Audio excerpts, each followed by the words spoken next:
हमारे पड़ोसी बूढ़े बाबा रोज सुबह 5 बजे से पहले ही एक्सरसाइज शुरू कर देते हैं, चिल्लाते हैं और पूरे मोहल्ले की नींद उड़ा देते हैं। कोई भी उन्हें डांटने की हिम्मत नहीं करता, क्योंकि डांटोगे तो ये दिल पकड़कर जमीन पर गिर जाते हैं और मेडिकल बिल के लिए पैसे मांगने लगते हैं। पुलिस भी कुछ नहीं कर सकती। जब मोहल्ले का किराया आधा हो गया तो मैंने खुशी खुशी यहां शिफ्ट किया। पहले दिन 10 साल की गंभीर अनिद्रा के बाद मैं सुबह 5 बजे ही सो रहा था कि वहीं सुबह की एक्सरसाइज वाला बूढ़ा मुझे जगा गया। मेरे पड़ोसियों ने कहा, बस सहो, उसे उकसाओ मत। मेरी आंखों के नीचे काले घेरे थे। मैं एक ठंडी मुस्कान के साथ जवाब दिया, 5 बजे की सुबह की एक्सरसाइज क्या होती है? देखो, मैं 1 बजे रात को उसके दरवाजे पर दस्तक दूंगा। बड़ी टेक कंपनियों में 10 साल काम करने के बाद मेरी अनिद्रा और खराब हो गई थी। खुशकिस्मती से कुछ बचत थी, इसलिए मैंने नौकरी छोड़कर अपने शहर वापस आकर उस सस्ते मोहल्ले में एक फ्लैट लिया। लेकिन मेरी अनिद्रा में कोई सुधार नहीं हुआ। मैं सुबह 5 बजे तक करवटें बदलता रहा। जब थोड़ी नींद आने लगी थी, तभी नीचे से अचानक एह-आहा की आवाज आई। शोर ने मुझे बिस्तर से झकझोर दिया और गुस्सा मेरे सिर में दौड़ गया। मेरे लिए नींद में खलल पड़ना धोखा खाने से भी बदतर है। अनिद्रा वाले के लिए सो जाना आसमान पर चढ़ने से भी मुश्किल होता है। मैंने खिड़की खोली और नीचे छोटे प्लाजा में उस बूढ़े को दौड़ते हुए देखा। नारे लगाते हुए उसकी आवाज पूरे कॉम्प्लेक्स में गूंज रही थी। मैंने घड़ी देखी, सुबह के 5 बज रहे थे। गुस्से से कांपते हुए मैंने जोर से चिल्लाया, इतनी जल्दी फिर से जन्म लेने की जल्दी है क्या? चुप कर अपना मुंह। क्या नरक का राजा भी तुम्हें नहीं चाहता? सुबह की एक्सरसाइज वाला बूढ़ा तुरंत रुक गया, ऊपर देखा और इमारत की मंजिलें गिनाने लगा। जब उसने गिनती पूरी की तो सीधे मेरी बिल्डिंग की ओर दौड़ा। कुछ ही देर में मेरी सुरक्षा दरवाजे पर जोर जोर से दस्तक हुई। मैंने तुम्हें 6ठी मंजिल से साफ देखा, तुम ही हो, अभी दरवाजा खोलो। मैंने कभी किसी को शांति भंग करते और फिर लड़ाई के लिए आने वाला नहीं देखा। मैं पजामे में था, जल्दी से दरवाजा खोला। मुझे तुरंत एक तेज बदबू आई। क्या अभी तुमने मुझे गाली दी थी? तुम कौन हो? मैं वही हूं जो नीचे एक्सरसाइज कर रहा है। ना कहो मत, मैंने मंजिलें गिनी, तुम ही थे। मैंने अपनी नाक जल्दी से ढक ली। उस सांस में जैविक हथियार जैसी बदबू थी। मैंने गाली दी थी, लेकिन कैसे पता तुम पर? बूढ़ा हक्का बक्का रह गया, सांस फूल रही थी। अगर तुम मुझ पर गाली नहीं दे रहे थे तो किस पर दे रहे थे? मैंने पैसे या बैग उठाते तो देखा है, लेकिन गाली उठाने वाला नहीं। क्या तुम कूड़ा बीनने के शौकीन हो? बूढ़े का चेहरा गुस्से से काला पड़ गया। वह मेरी नाक पर उंगली उठाए फुफकार रहा था। मैं ही तो नीचे एक्सरसाइज कर रहा था, तो फिर किसे गाली दे रहे थे? मेरी आंखें बहुत कमजोर हैं, 6ठी मंजिल से कैसे देख सकता था कि तुम थे? मैं नारे लगा रहा था, क्या तुम बहरे हो? ओह, तो मतलब तुम जानते थे कि सुबह सुबह कुत्ते की तरह भौंक रहे हो और मेरी नींद खराब कर रहे हो। बूढ़े ने मुझे थप्पड़ मारने के लिए हाथ उठाया। मैंने बस अपना चेहरा आगे कर दिया। मारो, सही जगह मारना। बूढ़े की धुंधली आंखें इधर उधर घूमी, कुछ गड़बड़ महसूस हुई। उसका हाथ बीच हवा में ठहरा। ऊपर देखा तो दरवाजे के ऊपर सुरक्षा कैमरा उसकी तरफ देख रहा था। उसने जल्दी से हाथ नीचे किया और जमीन पर थूका। मुझे फंसाने की कोशिश? मैं नहीं फंसूंगा। मैंने हल्की नाराजगी से उसे देखा। तुम तो तेज निकले। मैं सोच रहा था तुमसे कुछ पैसे निकाल लूं। बूढ़े की आंखें चौड़ी हो गईं। वो नीचे जाते हुए गाली देते रहे। जब वो चला गया, मेरी नींद पूरी तरह उड़ गई। नौकरी छोड़कर घर लौटने के बाद मैंने कोई नई नौकरी नहीं ढूंढी थी। मेरी बचत से जो ब्याज आता था, उससे कुछ वक्त गुजारना आसान था, इसलिए चिंता नहीं थी। मैं अपना नाश्ता खा रहा था कि फिर बाहर शोर सुनाई दिया। दरवाजा खोला तो पड़ोस की आंटी खड़ी थी। बेटा, क्या तुमने बूढ़े जाओ को उकसाया? कौन सा बूढ़ा जाओ जो सुबह सुबह खुद घूमता रहता है? उसने शोर मचाया तो मैंने कुछ कहा। आंटी घबराकर पैरों तले जमीन थपथपा रही थी। तुम मूर्ख हो, उस बूढ़े भूत को उकसाना मत। हमारे कॉम्प्लेक्स में बहुत लोग उसके कारण परेशान हैं। फिर उन्होंने बूढ़े की सारी करतूतें गिनाई। जब वो यहां आया था तो दीवारें पीटना और दिन भर गाना गाना शुरू कर दिया। पड़ोसी और मकान मालिक ने विरोध किया। मकान मालिक ने पैसे लौटाकर जाने को कहा, लेकिन उसने मना कर दिया। कहता था उसे दिल की बीमारी है और कोई छुएगा तो मेडिकल बिल देना पड़ेगा। उसने ऊपर और नीचे के सारे पड़ोसी निकाल दिए।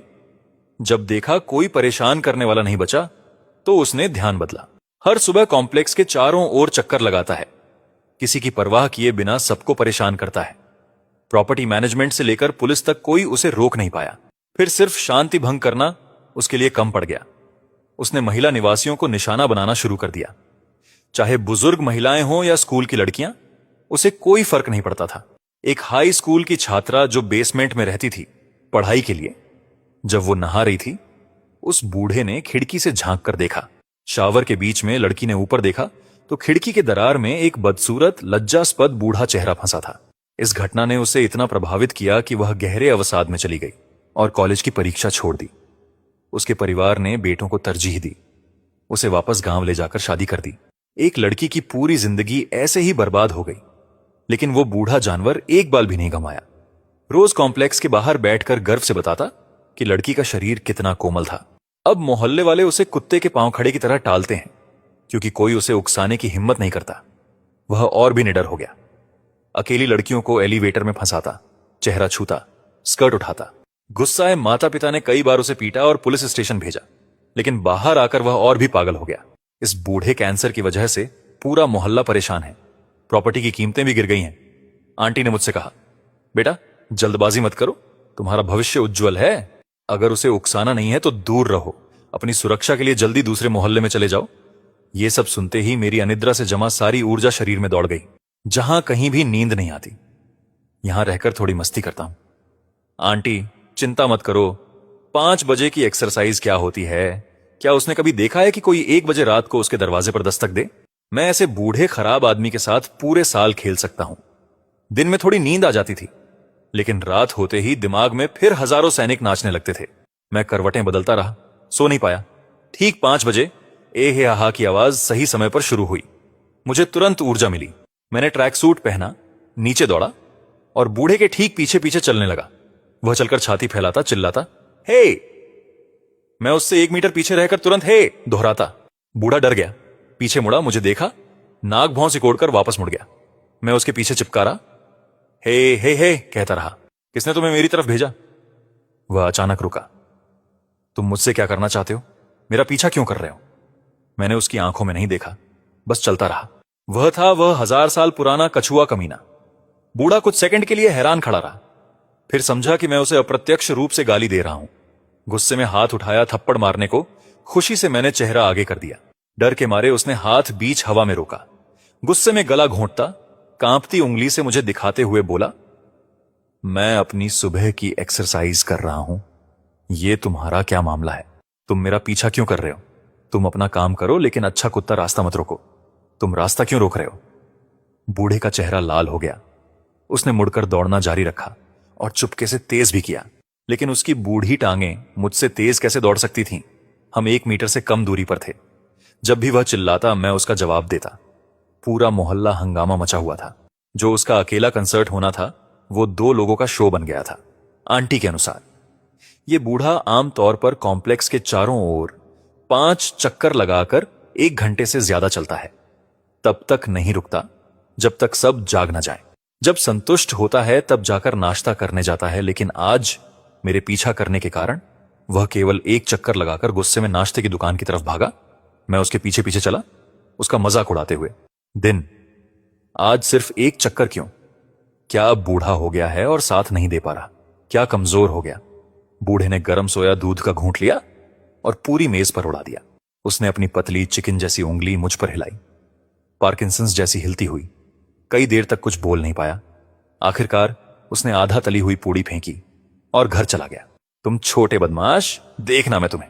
मैंने कुछ नहीं कहा, बस मुस्कुराते हुए उसका पीछा करते हुए उसकी बिल्डिंग तक गया। मैंने देखा कि वह किस मंजिल पर गया और फिर वापस लौट आया। जब मैं अपनी बिल्डिंग में दाखिल हुआ तो फिर पड़ोस की आंटी से टकरा गया। वह मुझे पकड़कर चिंता भरी नजरों से बोली, तुमने आज बूढ़े जाओ से टक्कर ली है ना? मुझे लगा सुबह की शोर केवल 10 मिनट चली। तुम्हें सावधान रहना होगा, उस बूढ़े के परिवार में सभी गुंडे हैं। मैंने कहा, आंटी चिंता मत करो। गुंडे को डर लगता है जो बेखौफ होता है, और बेखौफ को डर लगता है जो अपनी जान की परवाह नहीं करता। दूसरे दिन कौन सोच सकता था कि यह बूढ़ा 4:30 पर चुपके से नीचे आ जाएगा। वो साफ तौर पर मेरे साथ ओवरटाइम खेलने को तैयार था। शायद उसे पता नहीं कि अनिद्रा वाले के लिए यह सबसे सक्रिय समय होता है। जब बूढ़े ने पीछे मुड़कर देखा कि मैं फिर से उसकी छाया की तरह चिपका हुआ हूं, तो उसके होंठों पर ठंडी हंसी आई। बच्चे, बूढ़ों को ज्यादा नींद की जरूरत नहीं होती, लेकिन तुम जवान लोग अपना समय ऐसे बर्बाद नहीं कर सकते। उसकी आंखों में थ्याव जान था, जैसे पूछ रहा हो, क्या तुम सच में मुझसे आखिरी तक लड़ना चाहते हो? ठीक है। दाय, जल्दी सोना और जल्दी उठना आदमी को स्वस्थ बनाता है। बूढ़ा फिर से एक हे हा करने लगा। मैं उसके पीछे चिपका रहा जैसे पट्टी लगी हो। वाह दाय, आज तेरी आवाज इतनी कमजोर क्यों है? क्या अखरता है? क्या प्रोस्टेट बड़ा है? और बार बार पेशाब की वजह से नींद ठीक से नहीं आई?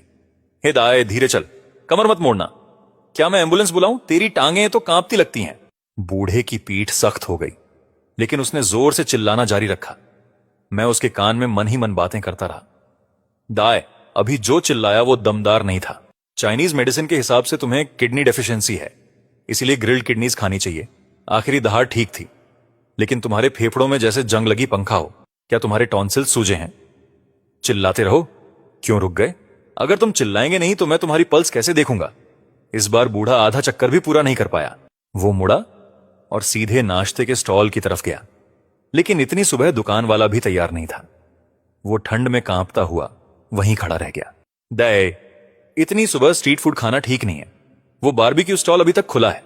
चलो तुम्हारे लिए 2 बड़े किडनीज लेकर आता हूं ताकत बढ़ाने के लिए।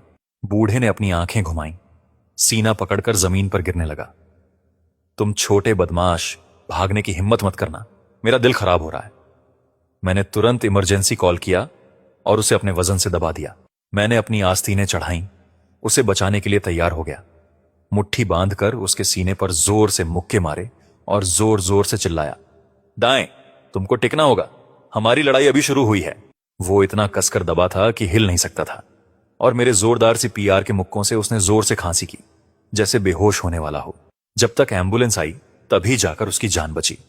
कौन सोच सकता था कि जैसे ही बूढ़ा एम्बुलेंस में चढ़ा, उसने पुलिस को बुला लिया।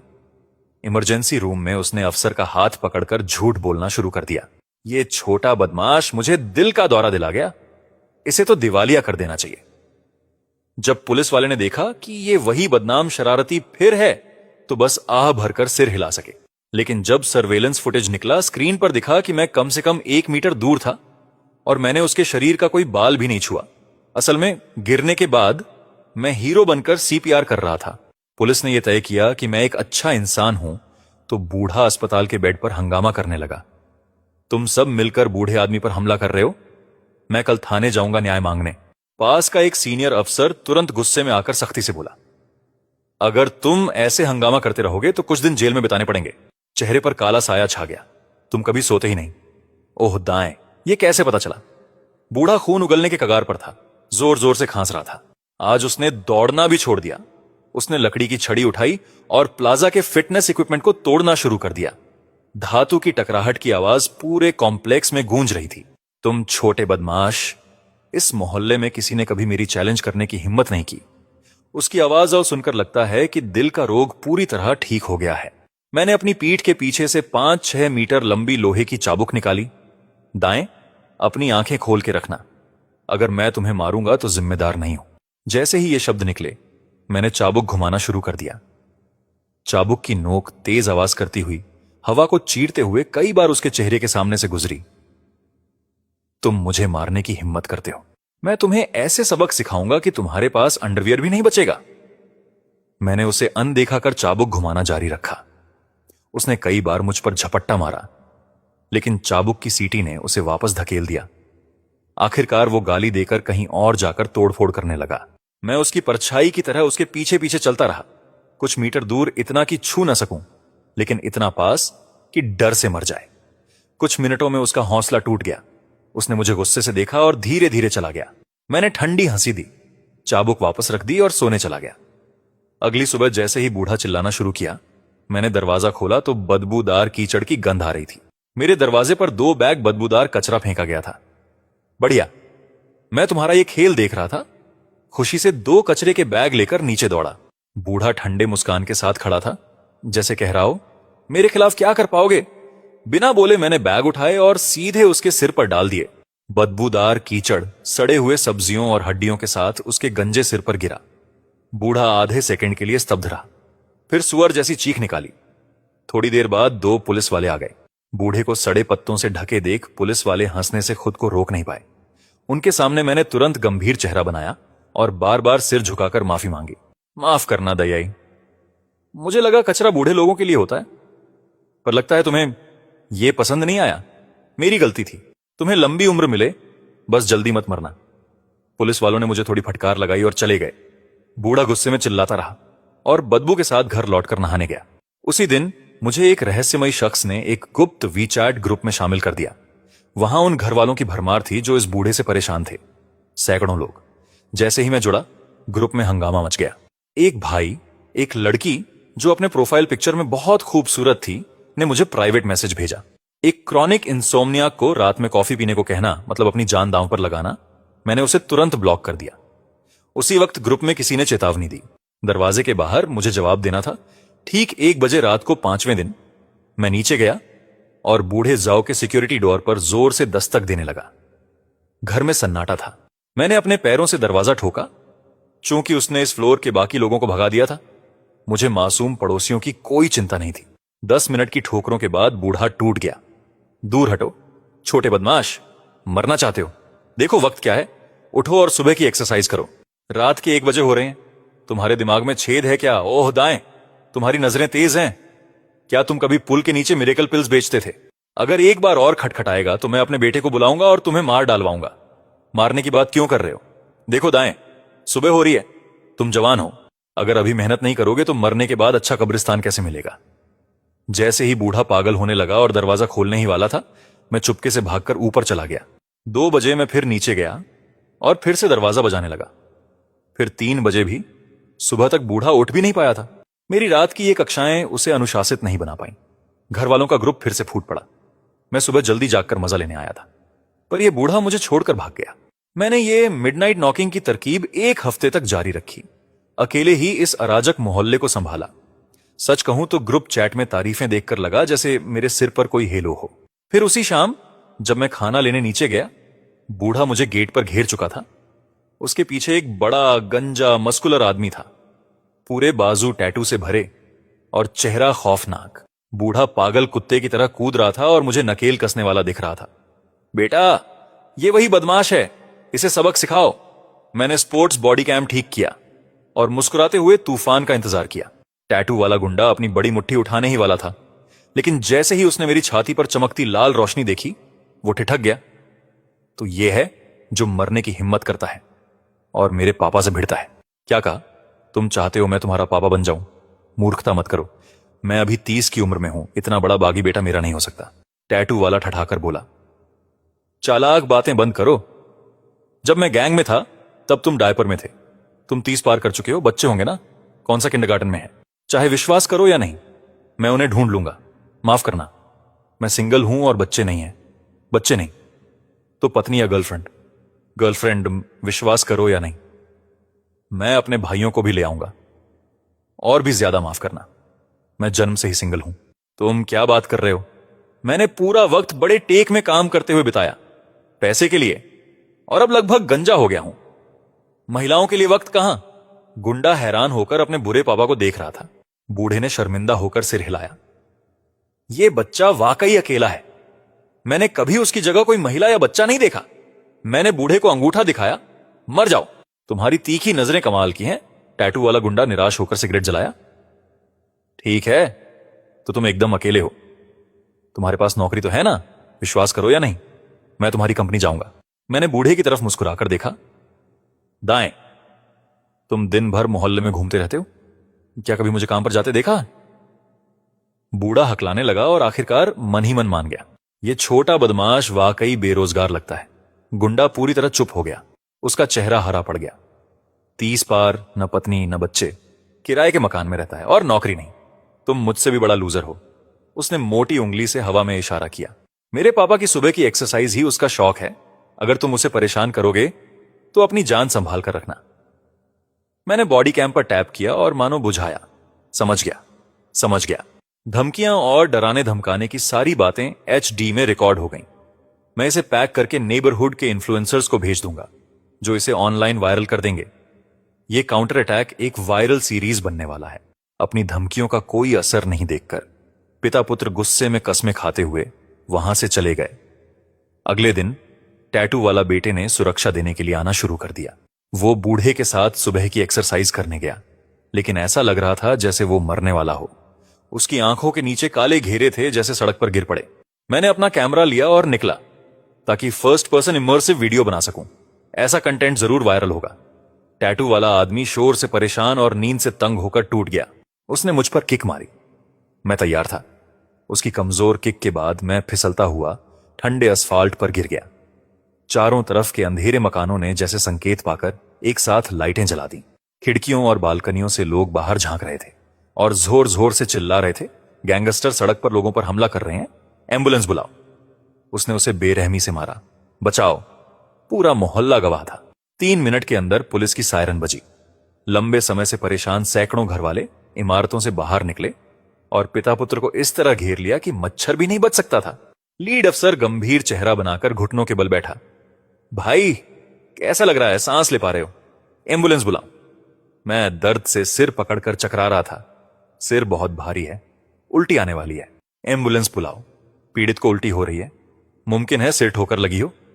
मुझे नाटक करते देख टैटू वाला गुंडा पागल हो गया और फिर से किक मारने लगा। बकवास, मैंने तुम्हारे सिर को छुआ तक नहीं। वो अपनी बात खत्म भी नहीं कर पाया था कि 2 ताकतवर अफसर उसे जमीन पर घुटनों के बल दबा दिए और एकदम सही जॉइंट लॉक में पकड़ लिया। वहां मौजूद सैकड़ों लोग एकदम से न्याय के दूत बन गए और एक साथ गवाही देने लगे कि उस गुंडे ने मुझे मारने की कोशिश की थी। बूढ़े ने देखा सब कुछ उल्टा हो रहा है तो उसने अपनी पुरानी चाल चली, दिल पकड़कर गिरने की नाटक की, लेकिन सैकड़ों लोग उसे जैसे कुत्ते के मल की तरह ट्रीट करने लगे। कोई उसकी तरफ तक देख नहीं रहा था। सबूत इतने पक्के थे कि स्टेशन पर सब कुछ साफ था। टैटू वाला आदमी आंसू बहाते हुए 5000 RMB मेडिकल मुआवजा चुका गया। मैं तुरंत मुड़कर चला गया और वो सारे 5000 RMB महंगे पिस्ता और स्नैक्स पर खर्च कर दिए। फिर उन्हें सिक्योरिटी बूथ पर छोड़ दिया और ग्रुप चैट में सबको बोल दिया कि जो चाहे ले सकता है। इस काम ने मुझे एक लेजेंड बना दिया। पूरा मोहल्ला खुशी से झूम उठा। उसी रात बूढ़ा इतना गुस्से में था कि उसे सच में हार्ट अटैक आ गया। उसे एम्बुलेंस से अस्पताल ले जाया गया और आधा महीना वहीं रहा। उसका टैटू वाला बेटा 1 हफ्ते से भी कम समय संभाल पाया, फिर टूट गया। उसने सस्ते अवैध मजदूर को कुछ 100 रुपए में रखा और रातों रात भाग गया। जिस रात बूढ़े को एम्बुलेंस ले गई, घर वालों ने पैसों की फंडिंग करके एक ट्रक पटाखे खरीदे। पूरे रात धमाके होते रहे। असली जश्न था। उस वक्त मोहल्ले को करीब आधा महीना सुकून मिला। मेरी टेक कंपनी से बड़ी सेवरेंस पेमेंट आई, 5 लाख RMB से ऊपर। मेरा पुराना नियोक्ता वाकई उदार था। मैंने बैंक को कॉल किया ताकि हाई यील्ड इन्वेस्टमेंट ढूंढ सकूं। टॉप टियर VIP होने के नाते ब्रांच मैनेजर ने खुद मुझे लेने आने की जिद की। मना नहीं कर पाया, इसीलिए हां कर दी। अगले दिन बैंक की कार इंतजार कर रही थी। मैनेजर और क्लर्क साफ सुथरे यूनिफॉर्म में मुस्कुराते हुए मिले। परफेक्ट लुक के लिए मैंने पुराना इंटरव्यू सूट निकाला। नजरें झुकाते हुए मैंने उस बदतमीज बूढ़े को पास से देखते हुए नजरअंदाज किया। मैंने उसे नजरअंदाज किया और कार में बैठ गया। पीछे की खिड़की से देखा तो देखा कि वही बूढ़ा तेजी से अपनी जंग लगी इलेक्ट्रिक ट्राईसाइकिल चला रहा था। ड्राइवर भी हैरान था। देखो उस बूढ़े को, ट्राईसाइकिल पर ड्रिफ्ट मार रहा है। VIP चैनल से काम जल्दी हुआ, आधे घंटे से भी कम में सब निपट गया। मैनेजर बाहर तक छोड़ने आया, लेकिन जैसे ही हम दरवाजे पर पहुंचे, एक सुअर जैसी चीख सुनाई दी। बैंक के लोग आम जनता को दबाव में रखते हैं, इनमें कोई इंसानियत नहीं। 80 साल के बुजुर्ग को पीटा और गाली दी। रात को दरवाजे पर खटखटाते हैं, यहां तक कि छोटी लड़कियों को भी नहीं छोड़ते। ये बहुत बुरा है। वो बूढ़ा बदमाश तो बैनर भी लेकर आया था और अपनी ट्राईसाइकिल पर लटका दिया था। बैंक के बाहर घुटनों के बल बैठकर रो रहा था। जब उसने मुझे देखा तो पागल कुत्ते की तरह मुझ पर झपट पड़ा। मेरी आस्तीन पकड़कर भीड़ में चिल्लाने लगा, पड़ोसियों देखो, ये आदमी बैंक में बड़ा अधिकारी है। ये मुझे गाली देता है, मारता है, सोने नहीं देता। मेरी पोती को भी धमकी दी। मुझे हार्ट अटैक आया और ER में भर्ती कराया। देखो, ये मेरा अस्पताल का बिल है। उसने कागजों का ढेर दिखाया। कौन अपनी मेहनत की कमाई ऐसे बर्बर बैंक में रखेगा? क्या आम लोगों के लिए कोई न्याय नहीं? भीड़ जल्दी जल्दी 3 लेयर गहरी हो गई। मैनेजर घबरा गया और बूढ़े को हटाने की कोशिश करने लगा। तुम गलत आदमी को पकड़ रहे हो, ये हमारा क्लाइंट है, कर्मचारी नहीं। बूढ़े ने मैनेजर को धकेला। एक दूसरे का बचाव बंद करो। तुम कहते हो वो तुम्हारा कर्मचारी नहीं, बस जिम्मेदारी से बचने के लिए। मैंने तुम्हें अपनी कार में उठाते देखा है। तुम सब एक जैसे यूनिफॉर्म पहने हो। ये तो एक बड़ा लीडर ही है। भीड़ फुसफुसाने लगी और वीडियो बनानी शुरू कर दी। ये बहुत हो गया। हां, समाज कितना अंधेरा हो गया है। क्या बैंक अपनी मनमानी कर सकता है? ये तो सिर्फ एक सर्विस इंडस्ट्री है, लोगों के साथ ऐसा कैसे कर सकते हैं? लग रहा था बैंक ने अपनी जगह खो दी है। जैसे ही ये इंटरनेट पर गया, ब्रांच मुश्किल में पड़ जाएगी। अनुभवी मैनेजर ने स्टाफ को पुलिस बुलाने का इशारा किया और बूढ़े को ऑफिस में ले जाने की कोशिश की। बूढ़ा उसे झटक कर बोला, मेरे साथ अपनी चाल मत चलो, मैं तुम्हारे बैकडोर डील में नहीं फंसता। आज सबके सामने इसका जवाब दो। बाहर से वो गुस्से से कांप रहा था, पर उसकी आंखों में जीत की चमक थी। मैं समझ गया था। मैं धीरे धीरे आगे बढ़ा। उसने सोचा मैं झुक रहा हूं और गाली देने वाला था, लेकिन मैंने भीड़ की तरफ देखा और कहा, सब लोग रिकॉर्ड कर लो, पर अभी ऑनलाइन मत डालो, वरना जेल जाना पड़ सकता है। पुलिस के आने पर मेरी गवाही देना। मैं डरता नहीं दिखा तो वो मुझ पर उंगली उठाकर चिल्लाया, क्या सब अंधे हैं? तुम्हारे सामने दो रास्ते हैं, या तो इस्तीफा दो और मुआवजा दो, या फिर मैं मुकदमा करूंगा और तुम्हें निकाल दिया जाएगा, तब भी मुआवजा देना पड़ेगा, या फिर हमारे मोहल्ले से चले जाओ और अब से एक अच्छे इंसान बनो, तो मैं सब भुला दूंगा। उसकी आंखों में जो मैं पढ़ पाया, उसे समझ गया कि उसने ये सब ड्रामा किया है ताकि मैं मोहल्ला छोड़ दूं। ये शक की बात थी। मैं सोच भी नहीं पाया कि पुलिस आ गई थी। वही दो अफसर। मरे जाओ, आज क्या तमाशा लगा रखा है? बूढ़ा थूकते हुए बोला, देखो कैसे उसकी मदद कर रहे हो। मैंने उसे रंगे हाथों पकड़ा है। वो यहां काम करता है, नेता भी उसे उठाते हैं। अगर संतोषजनक जवाब नहीं मिला तो मैं आज रात बैंक लॉबी में ही सोऊंगा। दो अफसर एक दूसरे को देखकर फिर मुझसे भी देख रहे थे। उन्होंने मेरा आईडी चेक किया। 1 मिनट बाद बोले, हमने चेक किया, यह आदमी फिलहाल बेरोजगार है। बकवास, मैंने उसे बैंक की कार से उतरते देखा है। तुम फिर भी उसकी मदद कर रहे हो। हम मीडिया तक जाएंगे और तुम्हारी करप्शन खोल देंगे। इसी बहस के बीच एक बूढ़ी औरत भीड़ से निकलकर बोली, रास्ता दो, मुझे बैंकिंग करनी है। बूढ़ा दरवाजा रोककर खड़ा था जैसे कोई गेटकीपर। जब तक ये छोरा निकाला नहीं जाता, कोई अंदर नहीं जाएगा। औरत ने ज्यादा कुछ नहीं कहा, बस उसे जोर से कुछ थप्पड़ मारे। किसने इस बूढ़े को नाली से बाहर निकाला? हटो यहीं से। बूढ़े का चेहरा लाल हो गया। गाली देने वाला था, पर औरत की सख्त नजर से डर गया। वो एक क्लासिक बदमाश था जो ताकतवर से डरता था। मैं 10 साल से यहां बैंकिंग करता हूं, मैंने इसे कभी काम करते नहीं देखा। यह सुनकर दूसरे ग्राहक भी जुड़ गए। हां, मैं सबको जानता हूं, ऐसा कोई नहीं है। अपनी आंखें खोलो, उसका सूट बिल्कुल अलग है। अच्छा कुत्ता रास्ता नहीं रोकता। रास्ता दो ताकि हम अपना काम कर सकें। बूढ़ा चौंक गया, होंठ कांपने लगे। नामुमकिन, मैंने अपनी आंखों से देखा है। उसने मैनेजर का हाथ पकड़ लिया जैसे कोई सहारा हो। मुझे कोई फर्क नहीं पड़ता, तुम्हें उसे जानना ही होगा, भले ही वो तुम्हारा कर्मचारी ना हो। मुझे मुआवजा दो, नहीं तो मैं रोज आकर तब तक परेशान करूंगा जब तक तुम इसे निकाल नहीं देते। मैनेजर परेशान हो गया, तुम बहुत ज्यादा मांग रहे हो। 2 अफसरों ने काफी देख लिया था और उसे उठा लिया। तुमने आज बड़ा हंगामा किया है, सार्वजनिक व्यवस्था भंग की है और बदनाम किया है। चलो चाय पीते हैं। मैं बयान देने चला गया। जिद की कि उसकी बदनामी से मुझे मानसिक कष्ट हुआ है और भारी मुआवजा चाहिए। वह फिर से नाटक करने लगा, रोते हुए कि वह गरीब है। मैंने तंज कसा, तो फिर तुम आराम से रिटायरमेंट जेल में बिताओ, हमारे मोहल्ले को शांति मिलेगी। जब तुम चले जाओगे तो प्रॉपर्टी की कीमतें फिर बढ़ेंगी और घर वाले 3 दिन तक पटाखे चलाएंगे। यह सुनकर वह घबरा गया और बेटे को फोन किया। मुझे पता था कि उसे फोन पर डांटा जा रहा है, लेकिन आखिर में बेटे ने 20,000 RMB से ज्यादा मुआवजा दिया। स्टेशन से जाते हुए बूढ़े ने फिर बेटे को फोन किया। मैं उसके पीछे चलता रहा और सब कुछ सुन लिया। बेटा, क्या यह तुम्हारा प्लान सच में काम करेगा? तुम्हारे पिता बूढ़े हो गए हैं, प्रॉपर्टी की कीमतें नहीं बढ़ी। वो नया लड़का बहुत मुश्किल है, वह किसी के झांसे में नहीं आता। बेटे की आवाज साफ थी, चुप रहो, मैंने बैंक लोन पक्का कर लिया। पवल अपसदा, जैसे ही कीमतें आधी हो जाएंगी हम 10 फ्लैट खरीदेंगे। तुम जब यहां से चले जाओगे और 1 साल बीत जाएगा, कीमतें आसमान छू जाएंगी और हम करोड़ों कमाएंगे। यह सुनकर बूढ़े को नई ताकत मिली। ठीक है, आज मैं अपनी बूढ़ी हड्डियों को खतरे में डालता हूं। जैसे ही वह कॉम्प्लेक्स में घुसा, मेगाफोन निकाला और जॉम्बी की तरह दौड़ने लगा। सुनो, तुम सब कायर हो। 7,301 के लड़के ने मुझसे छेड़खानी की और तुम सब देखते रहे। ठीक है, आज से मैं हर घंटे एक दरवाजा खटखटाऊंगा, जब तक तुम सब पागल नहीं हो जाते। अगर किसी को दोष देना है तो उस 7 नंबर बिल्डिंग के लड़के को दो। मैं काम नहीं करता, मेरे पास पूरा समय है। मैं उसे देखकर हंस पड़ा।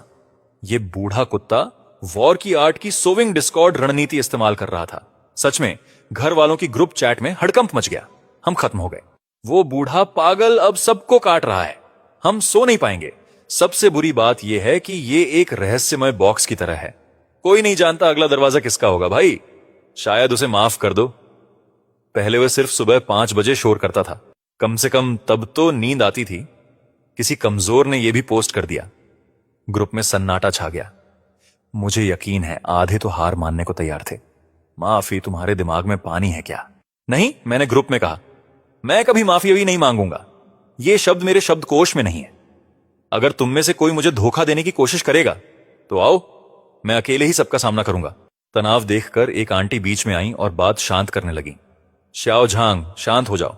सबको कोने में धकेल दिया गया था। अब कोई रास्ता नहीं था। हमें बाहर वालों के खिलाफ एकजुट होना था। ग्रुप में झूठे दोस्त जल्दी समझ गए और सहमति में मैसेज भेजने लगे। मुझे लगा ये कायर अभी समझे कि मैं उस बूढ़े पागल से कहीं ज्यादा खतरनाक हूं। पहले वो शो का मजा इसलिए लेते थे क्योंकि मैं अच्छा मूड में था और उनके लिए लड़ता था। अब जब ये सब डर गए और एक ही तरफ खड़े हो गए तो मैंने धीरे धीरे एक मैसेज टाइप किया। चिंता मत करो, अगर वो बूढ़ा आज रात किसी के दरवाजे पर खटखटाए तो ग्रुप में आवाज लगाना। मैं खुद आकर उसकी हिम्मत तोड़ दूंगा। जैसे ही मैंने कहा, स्क्रीन लाइक्स और पूजा से भर गई। वो बूढ़ा भी काफी निर्दयी निकला। उसी रात उसने कार्रवाई शुरू कर दी।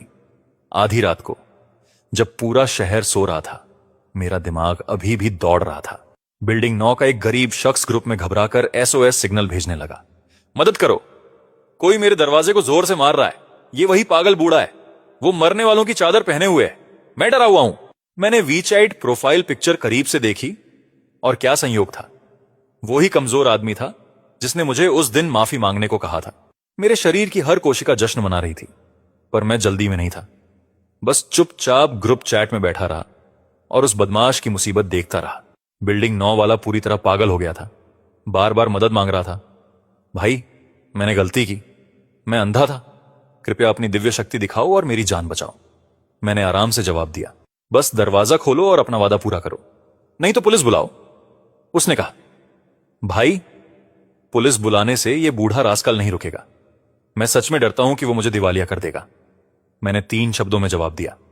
मैं भी डरता हूं भाई। मैं सच में जानता हूं कि मैं गलत था।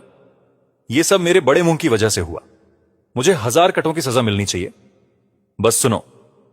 इसके बाद उसने खुद को जोर जोर से थप्पड़ मारने का वीडियो भेजा। उस आवाज को सुनना भी दर्दनाक था। मेरी आवाज में कोई भावना नहीं थी। फिर मैंने अपनी कलाई घुमाई और उस अल्टीमेट बायोकेमिकल हथियार की कैन खोल दी जो मैं साथ लाया था। एक सर्स्ट्रॉमिंग की कैन। जैसे ही ढक्कन खुला, बूढ़ा उस सड़े हुए मरे हुए मछली की बदबू से झटका, उसकी गर्दन झटका और वो तुरंत उल्टी करने लगा। मैंने वो बॉक्स सीधे बूढ़े की नाक के नीचे पकड़ा रखा था। वो अपना सिर बेरियल सूट में गाड़कर मेरे सामने टिके रहने की कोशिश कर रहा था, लेकिन 10 मिनट से भी कम समय में उसका चेहरा पीला पड़ गया और वो लगभग बेहोश हो गया। आखिरकार सहन न कर पाया, घबराकर स्टूल और थर्मस से टकराते हुए भागा। मैं उसकी छाया की तरह पीछा करता रहा। बूढ़ा आदमी दर्द भरे ड्राई हीविंग के साथ आगे बढ़ा। घर में घुसते ही मैं उसके दरवाजे पर बैठ गया। अलार्म सेट किया और हर घंटे दरवाजा जोर जोर से पीटना शुरू कर दिया। बूढ़े आदमी, इतनी लंबी रात है और नींद नहीं आ रही, तो क्यों ना बाहर आकर सी फूड फीस्ट करें। भरोसा करो, बदबू तो है लेकिन स्वाद लाजवाब है, चिकन जैसा कुरकुरा। अंदर से आने वाली आवाजों से लग रहा था कि बूढ़ा आदमी पिछली रात का खाना उल्टा कर रहा है। अगले दिन भी बूढ़ा हार नहीं मान रहा था और दूसरे शिकार के दरवाजे पर पहुंच गया। पर उसके लिए बुरी खबर यह थी कि अब मेरे स्काउट्स पूरे इलाके में थे। फिर से मैंने कैंसर स्ट्रमिंग निकाली और बूढ़े के साथ बायोकेमिकल बिल्ली चूहे का खेल खेला। तीसरे दिन तक बूढ़ा आदमी पूरी तरह मानसिक रूप से टूट चुका था। घर के अंदर दुबका रहा और बाहर निकलने की हिम्मत नहीं कर रहा था। लेकिन यह काम चलने वाला नहीं था। मेहमान नवाजी की परंपरा निभाते हुए मैंने पूरी रात उसका दरवाजा पीटा, उसे डेड फिश का स्वाद चखने के लिए बुलाते हुए। लेकिन बूढ़ा आदमी न तो जवाब दिया न कोई आवाज निकाली, बस मरने का नाटक करता रहा। तुम छोटे जानवर, रात को नींद नहीं आती क्या? ठीक है। फिर यह पागल बूढ़ा आदमी रात के बीच में खड़ी मॉर्निंग एक्सरसाइज के लिए बाहर भागा। इस बार उसने सबक सीख लिया था। उसने N95 गैस मास्क कसकर पहना था और ठंडी हवा के बीच बायोकेमिकल हमला सहन कर पाया। लेकिन मास्क इतना टाइट था कि उसे ऑक्सीजन नहीं मिली। वो कुछ मिनटों में बेहोश हो गया। उसकी आंखें पीछे की ओर घूम गईं और वो जमीन पर गिर पड़ा। मैं जल्दी में नहीं था, पास ही बैठकर उसकी ट्विचिंग को शांतिपूर्वक देख रहा था। छोटे बदमाश, तुम सिर्फ इसलिए टफ दिखते हो क्योंकि दिन में सो जाते हो, है ना? घमंड मत करो, कल से मैं भी दिन में सोऊंगा। रात को एक दूसरे को थका देंगे, देखेंगे कौन ज्यादा टफ है, मेरी बूढ़ी हड्डियां या तुम। ठीक है बूढ़े, देखते हैं कौन पहले ज़ॉम्बी बनता है। असल में बूढ़ा आदमी कभी सोच भी नहीं सकता था कि मैं एक ऐसा इंसोमनियाक हूं जो दिन में भी नहीं सो पाता। जब सुबह हुई और बूढ़ा आदमी आराम करने लेटा, मैं समय से हर आधे घंटे में उसका दरवाजा तोड़ता रहा। सच कहूं तो कुछ दिनों के बाद यह सब बोरिंग लगने लगा, खासकर जब बूढ़ा पूरी तरह डर के मारे मुरझा गया था। मैंने उसे चिढ़ाने में दिलचस्पी खो दी। अब वक्त था पूरी ताकत से हमला करने का, तो सीधे ग्रुप चैट में जाकर बूढ़े और उसके बेटे की साजिश का खुलासा किया, जो प्रॉपर्टी के दाम गिराकर खरीदना चाहते थे। जैसे ही यह खबर फैली, ग्रुप चैट में जैसे बम फट गया। इसलिए यह बूढ़ा रोज हमें परेशान करता था, हमारी प्रॉपर्टी पर नजर रख रहा था। सबका गुस्सा फूट पड़ा। ऐसे निर्दयी इंसान को क्या नहीं डरता कि नरक का राजा उसके लिए आएगा। गुस्से में झूंझते लोगों को देखकर मैंने सही वक्त पर कदम बढ़ाया। अगर हम ये कर पाए तो इस बूढ़े को हमेशा के लिए खत्म कर देंगे। पर साफ कह दूं, अगर कोई बात लीक हुई तो सब खत्म। ग्रुप में तुरंत वफादारी के संदेश बांट गए। पूरे मोहल्ले ने उस बूढ़े की वजह से बहुत दुख साधा। सबकी नफरत देख मैंने पूरी योजना ग्रुप में बताई और जल्दी ही बदला लेने का जाल पूरे इलाके में फैल गया। अगले हफ्ते जब भी बूढ़ा आवाज करता और मेरी नींद में खलल डालता, मैं उसे बेरहमी से टॉर्चर करता रहा। वहीं दूसरी तरफ सेकंड हैंड हाउसिंग वेबसाइट्स पर टूटे फूटे दामों पर लिस्टिंग्स आने लगीं। कीमतें इतनी कम थीं कि हंसने को मन करता था। रियल एस्टेट एजेंट्स के फोन नॉनस्टॉप बज रहे थे और उसी नेबरहुड ग्रुप में जहां बूढ़ा छुपा था, दूसरे मालिकों ने अभिनय शुरू कर दिया था। कहां खो गए हो? मैंने 6 जेबें खाली की ये घर खरीदने के लिए, और तुम अपने इतने सस्ते बेच रहे हो। मेरे पिछले 5 साल बर्बाद। अगर समझदारी है तो लिस्टिंग्स तुरंत हटाओ, नहीं तो रात को दरवाजों पर लाल रंग डाल दूंगा। तुम लोग क्या समझते हो, इस गंदगी में चैन की नींद नहीं आती? मैंने पूरा बॉक्स स्लीपिंग पिल्स का खा लिया। अगर अभी भागा नहीं तो क्या यहां बैठकर मौत का इंतजार करूंगा? बिल्कुल। एक खराब सेब ने पूरी टोकरी खराब कर दी। अगर तुम में दम है तो उस बूढ़े कुत्ते को हटाओ, नहीं तो चुप रहो। गालियां उड़ रही थीं, पर अभिनय इतना असली था कि कोई शक नहीं था। 2 ग्रुप्स आपस में झगड़ रहे थे जैसे ऑस्कर जीतने वाले कलाकार। जब मंच तैयार हो गया तो मैंने मुख्य ग्रुप में बम गिरा दिया, जानते हुए कि बूढ़ा स्क्रीन के पीछे छुपा देख रहा था। भाइयों, मैं अब इस इंसोम्निया को सहन नहीं कर सकता। मेरा शरीर पूरी तरह टूट चुका है। उस बूढ़े जानवर से लड़ने की ताकत नहीं बची। अगली महीने किराया खत्म होते ही मैं निकल जाऊंगा। सबका ख्याल रखना। जैसे ही मैसेज गया, ग्रुप में रोने धोने और मिन्नतें करने की बाढ़ आ गई। मत जाओ हीरो, अगर तुम जाओगे तो कौन उस बूढ़े का सामना करेगा? हम किराया देंगे, बस हमें छोड़कर मत जाना। मैंने बेरहमी से लीव ग्रुप का बटन दबाया। उन्हें एक ठंडी विदाई दी। मुझे पता था बूढ़ा अपनी चादर के नीचे हंस रहा होगा, जैसे उसके दांत दिख रहे हों। फिर ऑनलाइन और लिस्टिंग्स आईं।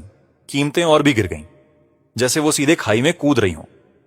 पूरे मोहल्ले की प्रॉपर्टी वैल्यू आधी हो गई। ये नजारा बिल्कुल बदतर था। बिक्री के लिए कॉल्स आ रहे थे, लेकिन सेको बूढ़े के भूत की बात सुनकर आधे डर गए। बूढ़े के बेटे, जिसका पूरा हाथ टैटू से भरा था, झगड़े में कूद पड़ा और बोला कि कोई विरोधी उसके सामने टिक नहीं सकता। शायद दोष बोध या पहचान छुपाने के लिए उसने एजेंट के सामने नकली नाम दिया, लेकिन उसने कभी सोचा भी नहीं था कि एजेंट मेरे ऊपर वाले पड़ोसी का बेटा होगा। जब पता चला कि यह मोटा आदमी फंस गया है, तो सब प्रॉपर्टी वाले बारी बारी से सौदा आगे बढ़ाने लगे, कीमतें कम करवाकर। लेकिन एक शर्त थी, इतनी कम कीमत पर पूरी नकद भुगतान और साइनिंग से पहले प्रूफ ऑफ फंड्स चाहिए था, क्योंकि वे डर रहे थे कि बूढ़ा अचानक आकर सब खराब कर देगा, इसलिए जल्दी करना था। बेटा सोच रहा था कि यह पक्का है, क्योंकि उसे पता था उसके पिता ने कितना गड़बड़ किया है। एजेंट ने बाद में बताया कि यह आदमी पागल हो गया था। हर बैंक लोन और हाई इंटरेस्ट लोन ले लिया। मैंने उसे रिवेंज ट्रैप में फंसाया, जो हमारे लिए पक्का जीत था। जब उसने पैसे जमा कर एजेंट को स्क्रीनशॉट दिखाया, तो सभी लैंडलॉर्ड्स ने अचानक अपनी कीमतें बढ़ा दी। बेटा गुस्से में लाल हो गया और एजेंट को बार बार कॉल करने लगा। एजेंट ने हाथ फैलाकर कहा, लैंडलॉर्ड्स ने आखिरी पल में मन बदल लिया। मैं कुछ नहीं कर सकता। अगर आप संतुष्ट नहीं तो इंतजार करो।